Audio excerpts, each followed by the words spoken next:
USA Radio News with Chris Barnes.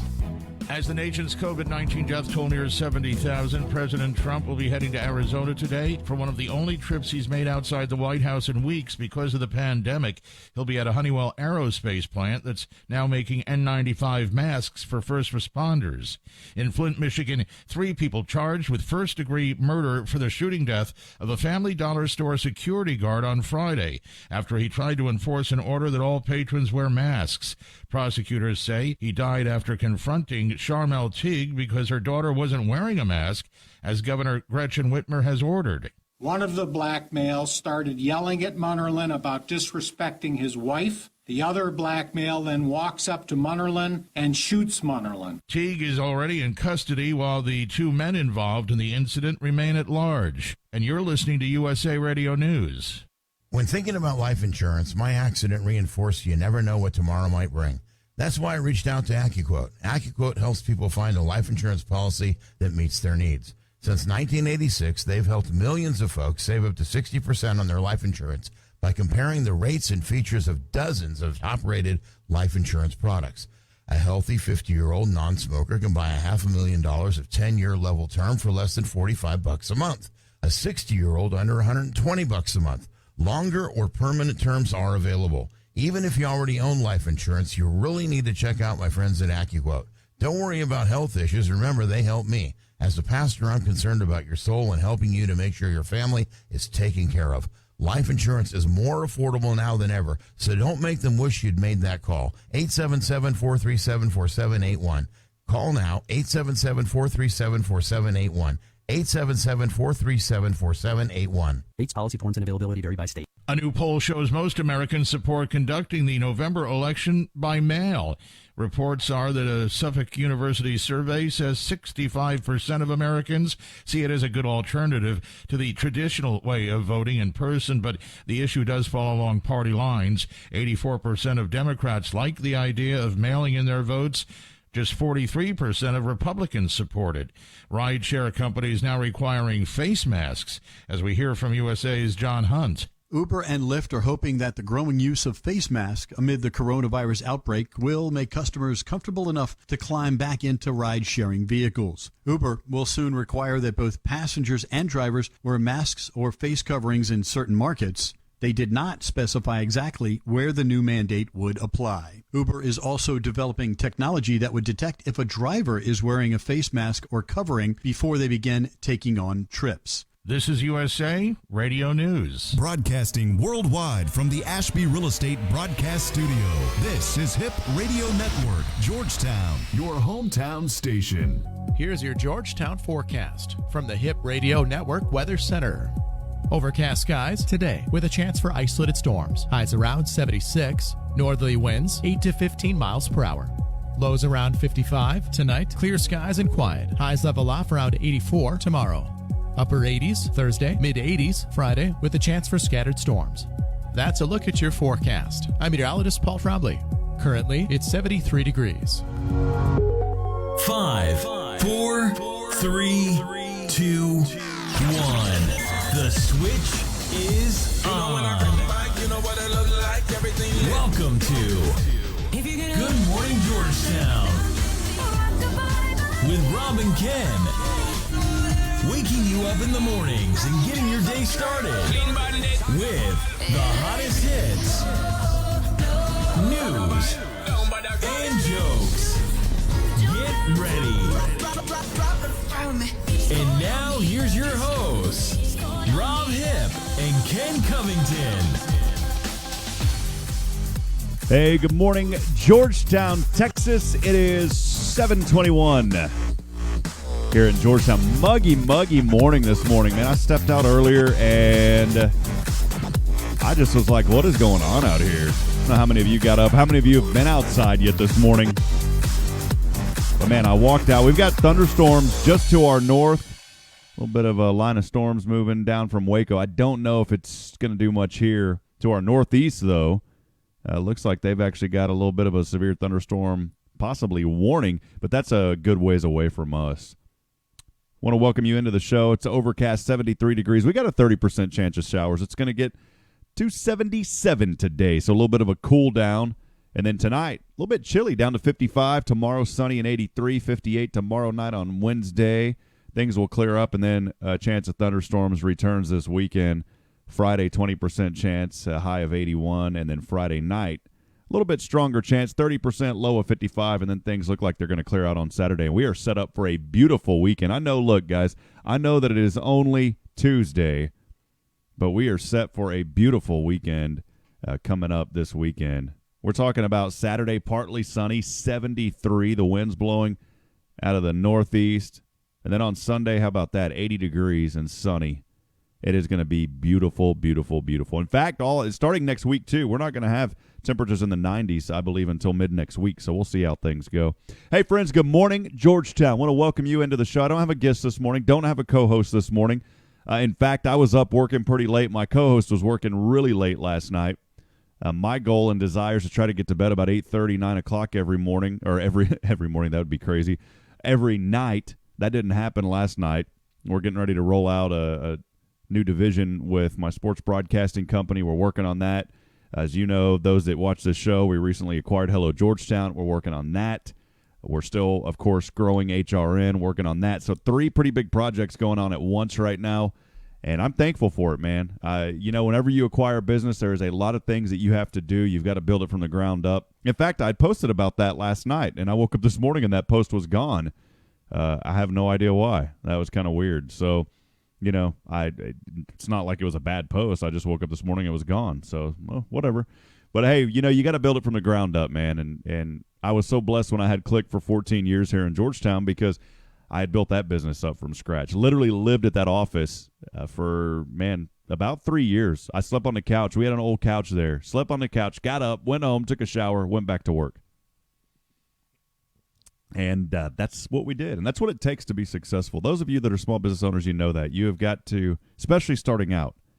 It's not, when you're just an employee of a business, and no offense to any employees that are listening, but you don't see the full picture a lot of times of what goes on behind the inner workings. And so those of you that are small business owners, you know exactly where I'm coming from, especially during this whole COVID-19 situation, because you're trying to figure out how am I going to get my business to the next level during all of this pandemic, or literally how am I even going to keep my business open? And it breaks my heart this morning to report that 2 businesses on the square have already had to close their places of business due to COVID-19. One of them was Brave Vera Yoga that is located down on the square. They opened in 2018, and you hate to hear those kind of things. They closed their doors back on April the 30th. We put it on Hello Georgetown a few days ago, but Brave Vera Yoga, unfortunately, closing their business. They wrote on their Facebook page, "Dear Brave community, it's been oddly quiet without y'all here at the studio. We miss each and every one of you. During this unprecedented downtime, we have been able to think, pray, meditate, and have come to some big decisions. As of April the 30th, our Georgetown studio location will permanently close, and we will direct our focus to online class series, workshops, yoga teacher trainings, local events when it's safe to do so, and retreats. We are very grateful to have shared the past 2 years in this beautiful space and appreciate all of your support throughout that time. We hope that you are able to continue this amazing journey with us as Brave shifts and grows." And so their physical location has permanently closed, but they're going to try to continue to keep their online presence going. And a lot of businesses may be shifting in that direction, to be honest. We talked just about a month ago on this show about real estate and how I really feel that commercial real estate is going to be hit pretty hard by this, because honestly, people can't afford it. People aren't going to be able to afford their rents, especially downtown. And that's just the way that it goes. The properties are changing, and my heart goes out to those businesses located on our downtown beautiful square here in Georgetown. Another business that announced their closure, this one was yesterday, and I hate to report this one as well. Those of you that follow HelloGeorgetown.com know about this, but this was posted yesterday by Greenhouse Craft Food. Now, they had some wonderful food. In fact, their place in Round Rock is awesome. I love going there and eating. My fiance and I have been several times. They wrote on their Facebook page yesterday, again, this is Greenhouse, a local craft food, located on the square in Georgetown. It is with extreme sadness that I have to announce that Greenhouse Georgetown will not reopen after all of this. Maybe down the road we will find an opportunity that makes sense for us in Georgetown, but unfortunately, this is not going to be it. Thank you to everyone who came to support us over the year and a half while we were here. We will miss being on the most beautiful town square in Texas. Friends, this morning, look, we always try to bring words of encouragement and hope, and I've got something that I'm going to read this morning from Paul Harvey, a transcript of something that he had wrote years ago, and I want it to remind you what really matters. But friends, so tough that these businesses are closing. And I just want to encourage you today, if you know a small business owner in our community and you can help them in any way, please do. I've mentioned it here several times on this show. We are rolling out our official press release later today regarding our online auction. We have numerous businesses that have reached out, and that application window has now closed. We closed that application window on May the 1st. But we've had numerous businesses that have reached out to us. They said, Rob, we need help. What can you do to help? We put together that information last month. We had a pretty tremendous response. We're still looking for auction items. We have numerous people that have said that they are going to donate items, and so we are going to accept those auction items from now. Well, we've been accepting them. We're going to accept those now through next Friday, and then my plan is to hold that online auction coming up probably on May the 22nd, sometime that evening on May the 22nd. We may do it on Thursday instead, the 21st, but it will be sometime between the 18th and the 22nd that week. And so we absolutely need auction items. We're going to accept those through May the 15th. I may extend that through Saturday or Sunday. But if you have an item that you'd like to donate, even if it's a gift card, a gift certificate, services, we need a lot of items to help make this a successful auction, because we have a lot of businesses that have reached out that need our help, and we don't want to delay this any longer. We wanted to have it in early May. That's not going to happen. We want to make sure that we're organizing it correctly and that we've got the best opportunity to help out these businesses. And so that auction will be held sometime between the 18th and the 22nd. We're going to make that decision today. It's going to be an online auction. And again, we need about 30 to 40 more items. We have a good selection so far, but not near enough that's going to make it a successful auction. So if you have an item that you would like to donate, now, look, I can only see comments. If you're on Facebook, I can only see comments that are on my watch party, and I can only see comments that are on the HRN Facebook live stream on Hipp Radio Network. And so if you're not, if I don't, I may not see your comment. And so if you're commenting saying, yes, I want to donate an item, again, those are, if you found us through Hipp Radio Network and you're watching it there, if you're watching it on my personal watch party, I can see those. But if you're on any other page or this got shared, I'm not going to be able to see those comments. So if you are able to donate an item just as a backup plan, could you email that to me, please, at rob@hrngeorgetown.com. That's R-O-B, Rob, at hrngeorgetown.com. Again, one more time, rob@hrngeorgetown.com. And look, any item will work. We don't care if it's a $10 item or if it's a $10,000 item. Anything that you're able to donate to this auction, it will go to support businesses in our community that have reached out to us. Many businesses, some of them that may have been forgotten, and not intentionally. It's just that they don't have the presence that a lot of other businesses in our community have, and we want to help them. Once again, email those items if you've got them. And you can also do it this way. Let me retract real quick, guys. You know me and my ADD. Let me back up. We have a form online that you can fill out. Ignore emailing me. If you want to email me, that's fine. Fill out the form at hrngeorgetown.com/auction. That is hrngeorgetown.com/auction. I don't know why I told you to give me my email whenever I've got that page set up. So that's what we're looking for, friends. If you're able to help with that, I would just really ask that you could do that, as we need to have a successful auction. And this is a very tangible and a great way to help out our business community here in Georgetown. Appreciate you joining us. Rob Hipp here. No guests this morning. We'll be back tomorrow morning with Ken Covington. And this is kind of a light week. You know, normally our guests, we get booked up pretty quick the week before. This week, we really don't have a lot going on as far as guests go. And some of our co-hosts are not able to join us this week. Josh was not able to be here this morning, and Chris Courtney won't be here on Thursday. So it may be a pretty light buffet. You know, some of you said, man, I really need to go on a diet. Well, hey, you watch this show. This is the light buffet this morning. I love buffets.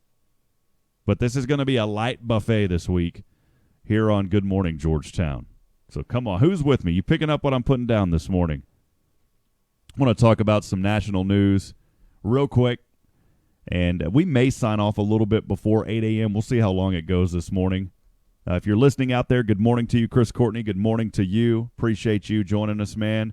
A lot of folks on our Facebook streams. Frank Miranda here in Georgetown, good morning. Robert Goodwin, Aaron Scott, Mark Taylor, Dan Brown, Mark Godfrey joining us. Good morning to you, Mark. Hope you're doing okay. My dad joining us. Good morning, Dad. Love you, Scott Mall. Good morning, Scott. Hope you're doing okay this morning. I'm just going through here and seeing a lot of folks that are on our streams this morning. Stephen Giorgio, good morning. Cindy Jones, good morning to you, Cindy. Thank you for joining us. And Jeffrey Black, Elin Criswell, good morning to you, Elin. I always want to welcome in our guests, and I appreciate you being here. If you're on the HRN app, we got a lot of folks joining us this morning as well on our HRN app. You can text us at 512-686-2030. Let us know how you're doing this morning. Just say hello. Send your name and say hello to us. We'd love to give you a shout-out as well. We've got quite a few folks this morning, again, just joining us on the audio-only app, 512-686-2030. I'm going through the list here. There's even someone in Europe joining us this morning. How did you find us in Europe? That is pretty cool. A little bit of national news going around here. This courtesy of the New York Times, where cases are still rising. Most countries with severe coronavirus outbreaks have come well down from their peak in new cases each day. It happened in Italy, Spain, France, Germany, Turkey, and, if you believe the official numbers, in China. But it has not happened in the United States. The number of both confirmed new cases and deaths here in the U.S. have fallen only slightly in the past few weeks. Every day since April the 2nd, there have been at least 22,000 new cases and 1,000 new deaths. Now, with many states preparing to reopen their economies, the toll is likely to start rising again. That, according to a private Trump administration forecast that was obtained by the New York Times, it projected about 3,000 deaths per day on June the 1st. Well, why has the United States failed to bring down its caseload as much as most other countries? That answer isn't completely clear, given the complexity of the virus, but the leading suspect, many experts say, is the uneven nature of the U.S. response, like the shortage of tests so far and the mixed approach to social distancing. Asaya Jha, director of Harvard Global Health Institute, quoted saying, "The problem with the American response that is so haphazard." One way to see the pattern is to look at the U.S. caseload outside the New York metro area. New York has been hit harder than any other city in the world, thanks to its large number of foreign visitors, its high population density, and a slow initial response from its political leaders. But New York has since engaged in fairly rigorous social distancing, and its caseload trends looks like that of a European country, up and then down again. The story is different in the rest of the country. Outside the New York region, the caseload still has not peaked. There's been a crackdown on antibody tests. Many antibody tests used to determine whether people have been exposed to the coronavirus have yielded unreliable results. In response, the FDA, the Food and Drug Administration, said Monday it was giving companies that sell tests 10 days to prove their products work, or the FDA will pull those products from the market.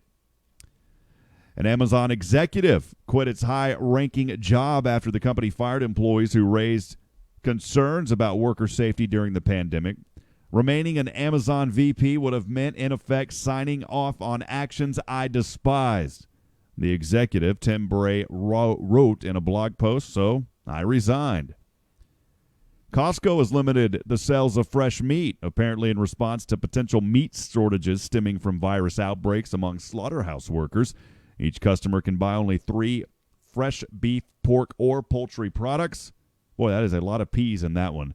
Kroger, the country's largest supermarket chain, has also limited meat purchases in some stores. In Alabama, a woman called the police on teenagers goofing off outside a bowling alley. In Utah, officials closed tattoo parlors and salons after fielding more than 500 complaints. And in Wisconsin, a doctor was suspended from work after attending a packed rally without a mask. Call it virus snitching, a growing number of frustrated Americans calling the authorities on people they believe are flouting social distancing guidelines. There's also stories from the front line. Healthcare workers around the world continue to risk their lives to care for people infected by the coronavirus. The New York Times has collected stories from dozens of nurses, doctors, and EMTs about what keeps them up at night and what inspires them to keep fighting. Those stories, again, can be found in the New York Times, and I will post a link to that if I can. We'll do a tiny URL because you need to go read this. It is pretty incredible. I am going to call it Corona. Let's see if this works. I'm just doing this on the fly, friends, because I don't have a producer. I produce this show and talk on it. Let's see if this works. There it is, tinyurl.com/Corona Hero Stories. Check out that URL if you want to read those stories. It's tinyurl.com/Corona Hero Stories. And that will take you right to the New York Times articles. I mean, this is unbelievable. You have got to go to this. It is showing the pictures of these frontline workers, and I would estimate that there's at least 100 of them on this page. Different sizes of pictures, different quotes. It talks about where they're located, their names. Some of them have quotes under their name. I mean, you just have to go see this. I'm going to post it on Facebook as well, but it is tinyurl.com/Corona Hero Stories. And that will take you right to the New York Times page that they have all of these listed. And like I said, you've got to check that out. It's just unbelievable. There was a doctor here from Spain. I'm going to read this real quick. In the first weeks, and this again from the New York Times, in the first weeks, hospitals were on the verge of collapsing. We had to assess the risk of taking patients to the hospital against the risk of leaving them at home. That is a lot more responsibility than we ever had. Luckily, we had doctors and nurses advising us. On March 22nd, we went to pick up a woman. Let's call her Maria. She was a 56-year-old with all the symptoms, dry cough, high fever, and a feeling of suffocation. Her 72-year-old sister had died from COVID-19. Between short breaths, she told me that taking her sister to the doctor was what exposed her to the virus. She was afraid, and I was afraid for her. I didn't say anything, but her vitals were bad.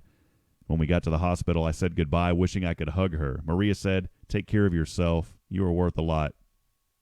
That Maria used what little breath she had to praise us broke me. I left the hospital to cry for a long time. Every day, I remember Maria. I don't know what happened to her the next day. I was afraid to ask. Another physician assistant, this one from New York. My wife is pregnant with our first child. Initially, I was so scared that I would put her and the baby at risk. I felt conflicted for the first time in my life, and I thought, is this even worth it going to work anymore? I've realized since then that it is worth it because our patients need us, and my coworkers need me as much as I need them. That from Gino Picano, a physician assistant in New York. I'm going to read one more of these, and I encourage you to go through. I mean, there are hundreds of these stories that is incredible to see these images and to read their stories. This one here from Claudine Aguilera, an internist at St. Augustine, Florida. I treated the first known COVID-19 case in my country on March the 6th. Only we didn't know the patient had it until he had been at our hospital for several days. His symptoms were nothing like what we had been told to look for. He had many gastrointestinal symptoms. He happened to have a pneumonia noted on a chest x-ray, but he wasn't coughing and initially had no fever. As the days progressed, he developed a fever and worsening symptoms, which prompted us to check a CT scan of his chest, and we noted a similar pattern to what we had been seeing on images from cases in Wuhan. So we tested him. We thought it was a long shot, but when the results came back positive, it sent shockwaves through the hospital. Many of us had been exposed. Many of us were placed in quarantine. Suddenly, our lives changed forever. Again, many, many, many stories. I would estimate at least 100 of them. You can find those stories and more through that link that I made just moments ago, tinyurl.com/Corona Hero Stories. This day in history, friends. Thanks for joining us here. Good morning, Georgetown. Roger Chappell joined. Good morning to you, Roger. Good to see you this morning, as well as Susan Eisenhower, one of our great sponsors here, Georgetown Health and Live. Appreciate all that you do, Susan. Thank you for being a part of this show and also for your sponsorship. Roger, again, thank you for being here. Michael Pickle, good morning to you. Bobby Stotzenberger down in San Antonio, Texas.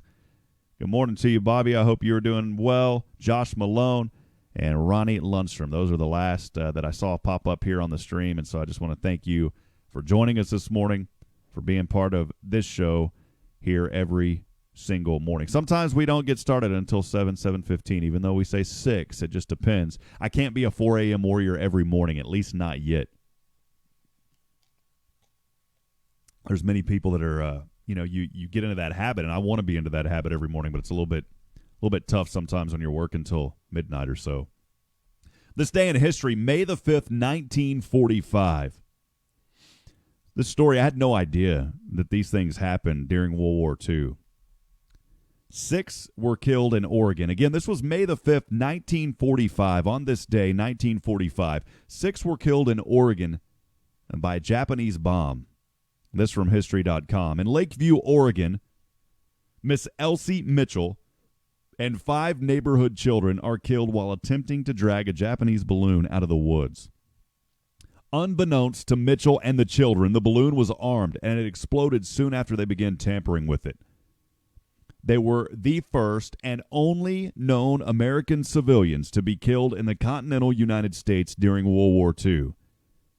The United States government eventually gave $5,000 in compensation to Mitchell's husband and $3,000 to each of the families of Edward Engine, Sherman Shoemaker, Jay Gifford, and Rachel and Ethel Patsky, the 5 slain children. The explosive balloon found at Lakeview was a product of one of only a handful of Japanese attacks against the continental United States, which were conducted early in the war by Japanese submarines and later by high-altitude balloons carrying explosive or incendiaries. In comparison, 3 years earlier, on April the 18th, 1942, the first squadron of U.S. bombers dropped bombs on the Japanese cities of Tokyo, Kobe, Nagoya, surprising the Japanese military command, who believed their home islands to be out of reach of the Allied air attacks. When the war ended on August 14, 1945, some 160,000 tons of conventional explosives and 2 atomic bombs had been dropped on Japan by the United States. Approximately 500,000 Japanese civilians were killed as a result of these bombing attacks. Never knew that. And I thought that was some interesting this day in history today.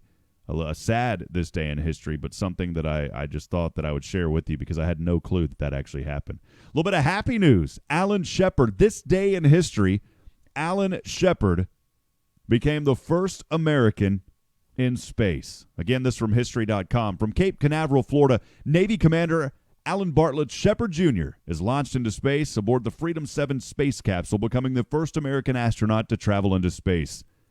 The suborbital flight, which lasted 15 minutes and reached a height of 116 miles into the atmosphere, was a major triumph for the National Aeronautics and Space Administration, of course known as NASA.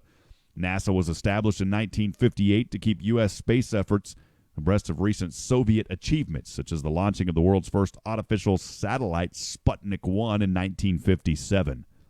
In the late 1950s and early 1960s, the two superpowers raced to become the first country to put a man in space and return him to Earth. On April the 12th, 1961, the Soviet space program won the race when cosmonaut Yuri Gagarin was launched into space, put into orbit around the planet, and safely returned to Earth. 1 month later, Shepard's suborbital flight restored faith in the U.S. space program. NASA continued to trail the Soviets closely until the late 1960s, took the successes of the Apollo lunar program. In July 1969, the Americans took a giant leap forward with Apollo 11, a 3-stage spacecraft that took U.S. astronauts to the surface of the moon and returned them safely to Earth. On February the 5th, 1971, Alan Shepard, the first American in space, became the 5th astronaut to walk on the moon as part of the Apollo 14 lunar landing mission. Pretty incredible to think that back then, our government, and under JFK's initial cry to say, look, we have got to get to the moon, that had happened. And I don't know about you guys, I'm a big space fan, and I really, President Bush, years ago, by now we should have been back on the moon. President Bush, not senior, but junior, if you want to look at it that way, President Bush had put together a space program that said we were supposed to be on the moon by 2020 and to Mars by 2030. And I'm a big space. I love space. I love anything to do with space. I've always followed the Mars missions, the rovers, the lander. I mean, it's just incredible to think that we can build objects, man-made objects that can travel that far And even the moon. I mean, the moon seems close, but it's really far away. And it's still my hope and prayer that we do return to the moon in my lifetime and that we go to Mars in my lifetime. Look, friends, I know that we especially with this whole coronavirus pandemic, I mean, there's money that needs to go to our people. I mean, there's people struggling really bad right now. I get that. But I also think that we still need to continue to fund those programs because those programs inspire the next generation. I think our next generation needs a form of inspiration. And I think that kind of initiative, putting man back on the moon, just think how incredible that would be. I've never seen that, of course, in my lifetime. Now, many of you have seen that in your lifetime. My generation, we haven't seen it. I think that would spark a whole new era for the next generation. I think it would be incredible. That's my thought. What are your thoughts on that? That's my thoughts on it. Scott Mall joining us.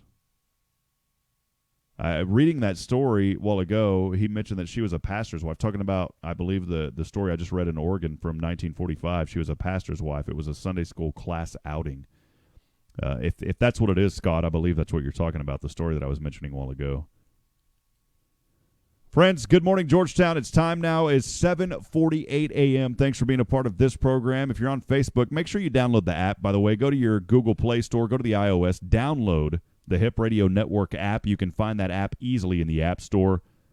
And it's not just this program here on the mornings. It is also music and more programming throughout the day, 24/7, 365. It's Georgetown's hometown radio station. We are an internet-only station helping to promote business and events here in our wonderful Georgetown community. I love this community, love the opportunities, and I'm grateful and thankful to be able to bring this show to you and what we do here on HRN. We do it for you, and we appreciate that. Many of you grew up listening to Paul Harvey. In fact, I listened to a lot of Paul Harvey growing up. Although I wouldn't put Paul Harvey as my main inspiration, he was an inspiration for me to get into broadcasting. I've mentioned on this show before, in San Antonio, Texas, Bob Guthrie was who I listened to growing up. 1200 WAI out of San Antonio, Clear Channel Station. You could pick it up clear as crystal here in Georgetown. In fact, you could pick it up over half the United States back in the day, the way the AM signal worked.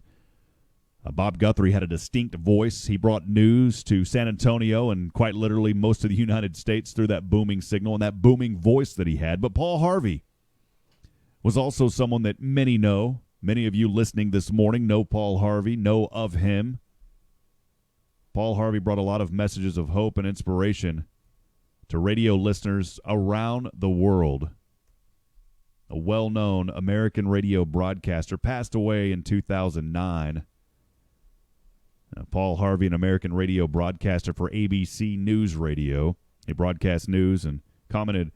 He broadcast what he called the news and comment on weekday mornings and middays at noon on Saturdays, as well as his famous The Rest of the Story. That is how many of you know Paul Harvey. The Rest of the Story segments from 1952 to 2008. His programs reached as many as 24 million people per week. Well, Paul Harvey News was carried on 1,200 radio stations, 400 American Forces Network station, and 300 newspapers. The legend Harvey was born in Tulsa, Oklahoma, the son of a policeman who was killed by robbers in 1921. He made radio receivers as a young boy, attended Tulsa Central High School, where teacher Isabel Ronan was impressed by his voice. On her recommendation, he started working at KVOO in Tulsa in 1933, helping to clean up when he was 14. You know, it's funny. I called stations in Austin, Texas when I was out of high school. I called several radio stations in Austin, and I just wanted to get my foot in the door in radio. And it's unfortunate because I'm not downplaying a college education, but it's almost that sometimes we live in a society that says if you don't have that piece of paper that you don't get an opportunity. And I'm just, look, I understand. And the realization is college is extremely important. If I could go back and go to school in journalism or broadcasting, I probably would. But I didn't have that opportunity. And I'm thankful for that because I had to work in a different way to get to where I'm at. I want to encourage you this morning, if maybe you don't have that degree, Now, look, if you're a doctor, you got to have the degree. You can't be a doctor without a degree. You can. It's illegal. You're probably going to hurt a lot of people.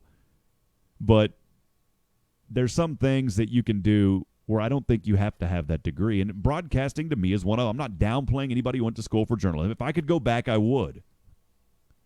But what I'm getting at is sometimes if you want to be somewhere, you've got to create it for yourself. I was talking to a friend a while back, and they were saying there was no demand. We were talking about something and said there's really not a demand for that. Really, when new things start out, there is no demand for it. You have to create the demand. So I wanted to ask you this morning, if there's something that you want to do, but you're afraid, maybe you're like, Rob, look, I want to do this, but there's no demand for it. Or I want to do this, but I just don't have the degree to do it. I'm going to tell you right now, there's many things that you can do. You can create the demand, and you can learn for yourself how to do it. I don't know what that may be or where you may be this morning. Maybe you're thinking about starting a business. You're saying, my goodness, this is a horrible time to start a business. Look, I started HRN in January, and I was worried when this coronavirus hit. But when you are in your passion every day doing what you want to do and that you love, that comes through you and to other people, and they see that. And so I want to encourage you today that if there's something you've been wanting to do, but you're afraid, I'm just giving you my opinion. Look, if you do this and stuff doesn't work out, don't come back to me.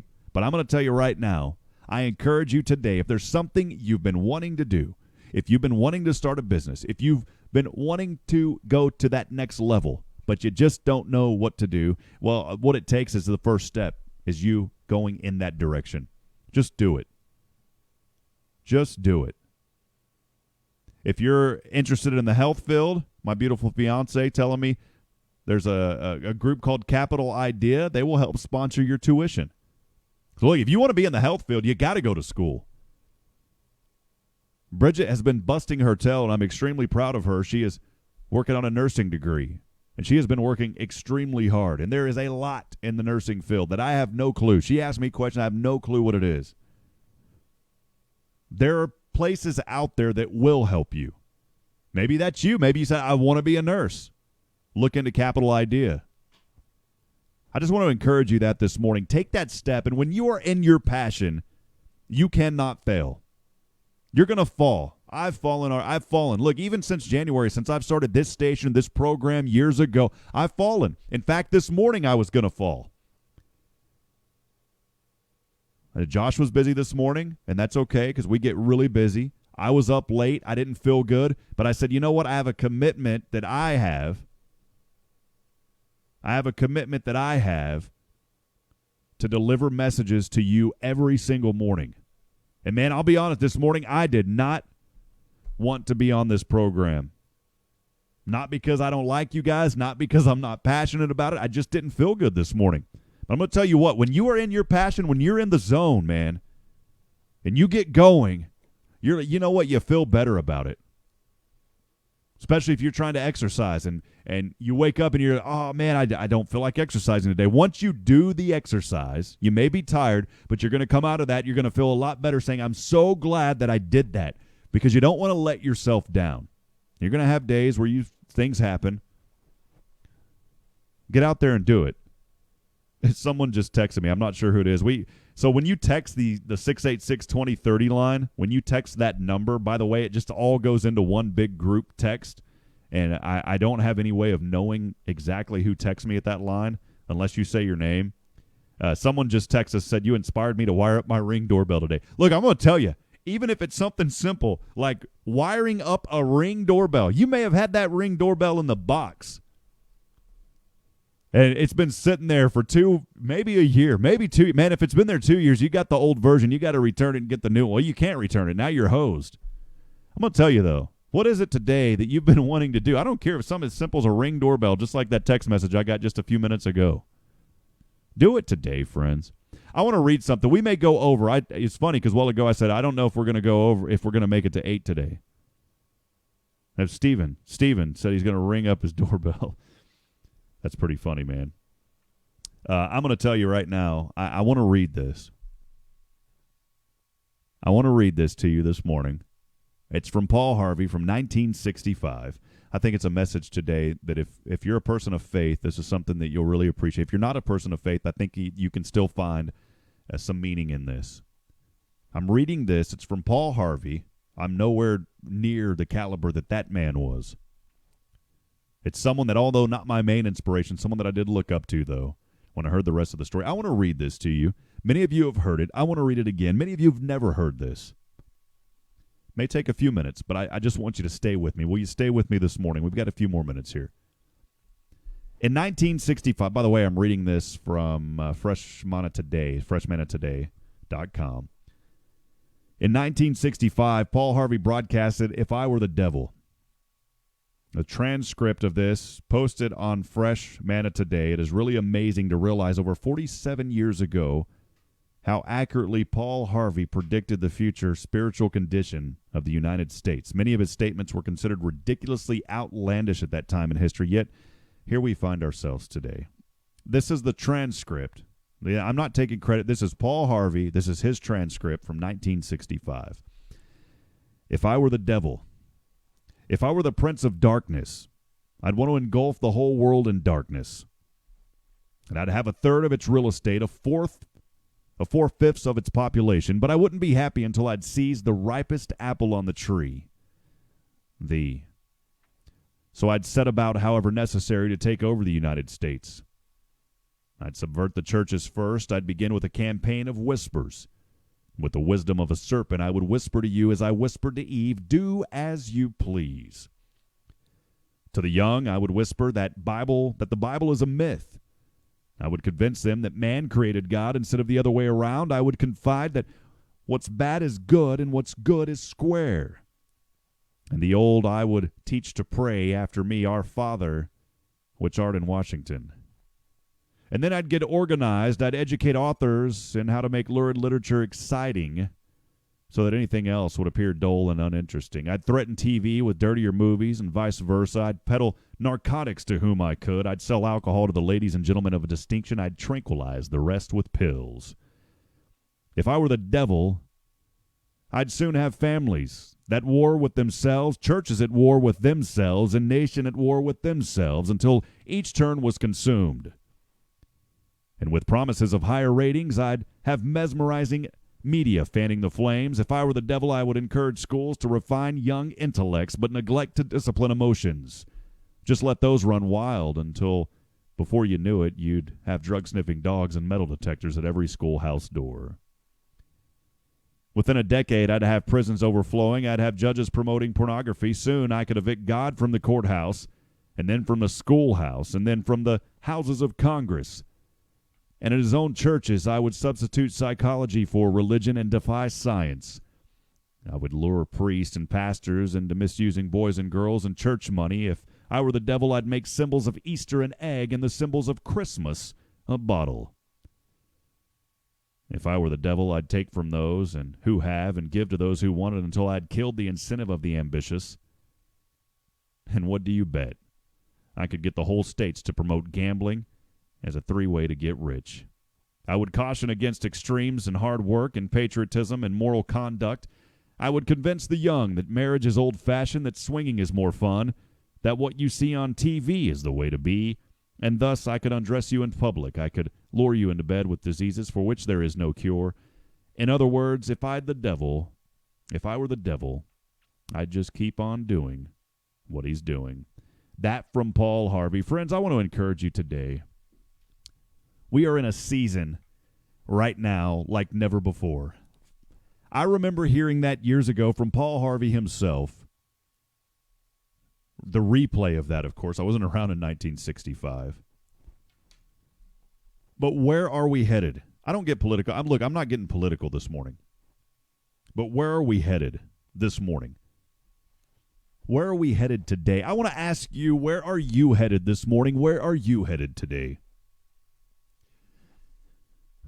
I really want you to listen to me, friends. This is extremely serious. I really want you to ask yourself, where are you headed? I'm not going to give you a right answer of where you're headed. I'm just going to ask you, where are you headed today? Where are you headed? Where do you see yourself? I think in order to get to that next level, first we have to wake up and we have to make the decision that today I'm going to own this day as a person of faith. I'm going to walk in faith. I'm going to put my trust in him who created me. Maybe that's not you, but can I at least encourage you this, to wrap yourself around someone today, to cling to someone, to help guide you through whatever obstacles may come up in this life. We can't do it on our own. I end every broadcast with that same message that we're not strong enough alone. And it may be cliche, but I say now more than ever is the time that we really need to cling to each other. My hope and prayer is that after we come out of this whole pandemic mess is that we continue to be together. I want you to think the next time that you're driving, because it seems that it happens so much in our vehicles that it is so easy to get upset at the next person driving next to us, maybe because we are in our own world, that we feel protected, maybe sheltered in a sense when we're in our own car, that we can pretty much do or say whatever we want, which you can. But I really want you to think about that. Is it really worth it? Is it really worth shaking your fist at somebody? Is it really worth getting on social media and talking somebody down? I made a post yesterday about the sad news of a business closing in town. And instead of someone being kind, which 99% of people were, one person had to point out that their food was horrible and I didn't care for that place anyways. What kind of comment is that in the middle of a business going out of business, and not just that business, but think about the owner and how that it's going to affect their families, how that's going to affect their employees. What kind of comment is that? Who cares if you didn't like their food? Who cares?